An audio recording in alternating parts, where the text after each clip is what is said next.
A few years ago, I worked as a data and reporting analyst at a company. My boss, whom I'll refer to as Carrie, was quite unreliable. She had a habit of being consistently late, leaving early, and taking unplanned days off. The only valuable contribution she made was handling the regular reports like sales and revenue. We suspected that she was getting away with her behavior because she was involved in an affair with her boss, Stuart.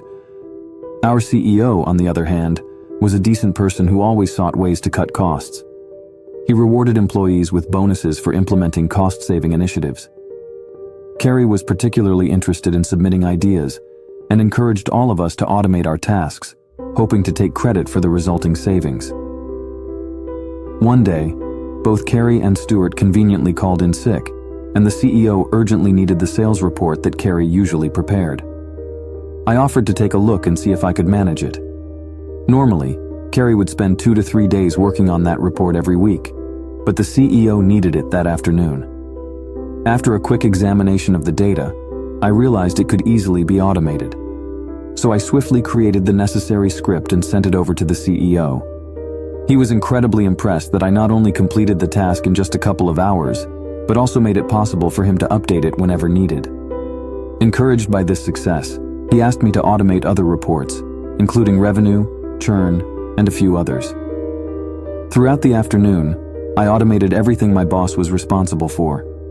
The following day, both Carrie and Stuart returned to work, but were immediately called into the CEO's office. They were suspended and eventually fired for gross misconduct. It turned out that the CEO was well aware of their affair and had tolerated their constant absenteeism because of the importance of the reports.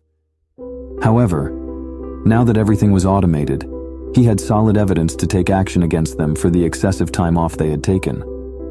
As for me, I received a nice bonus for my efforts.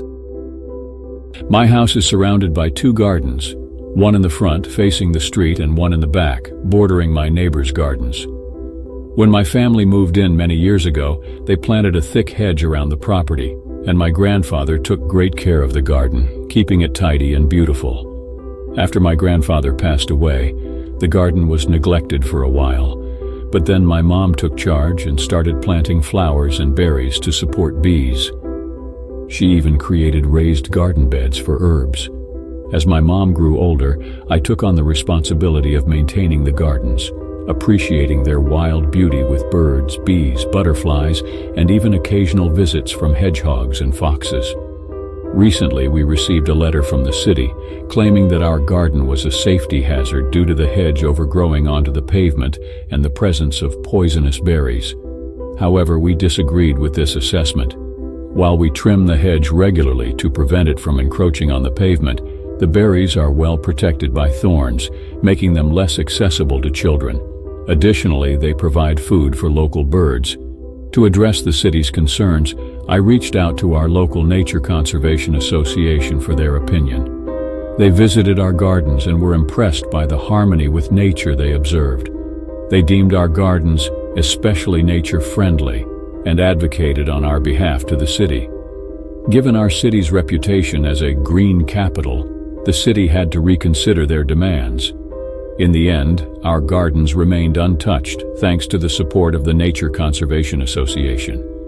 I take pride in our gardens and their ability to coexist with nature, and I'm grateful that we were able to protect them from unnecessary interference. This incident took place around 3 years ago at a U.S. airport. As I walked through the metal detector, it beeped, indicating the need for a pat-down. After the thorough pat-down, I put my shoes back on and headed towards my bag. Suddenly, a TSA agent stopped me and informed me that I had been randomly selected for a body scanner. Being polite, I expressed my hesitation about going through the body scanner and asked if there were any alternatives. The agent offered a pat-down as an alternative. I pointed out that I had just undergone a pat-down, so I wasn't keen on repeating the process. Angrily, they demanded that I make a choice.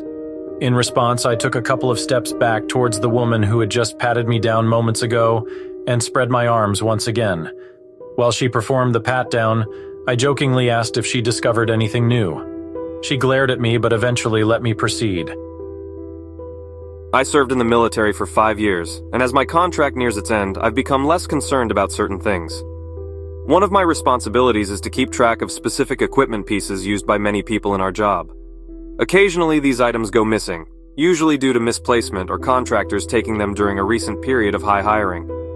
To ensure accountability, we conduct regular equipment inventories. Whenever items go missing, it reflects poorly on my work, and more importantly on my bosses.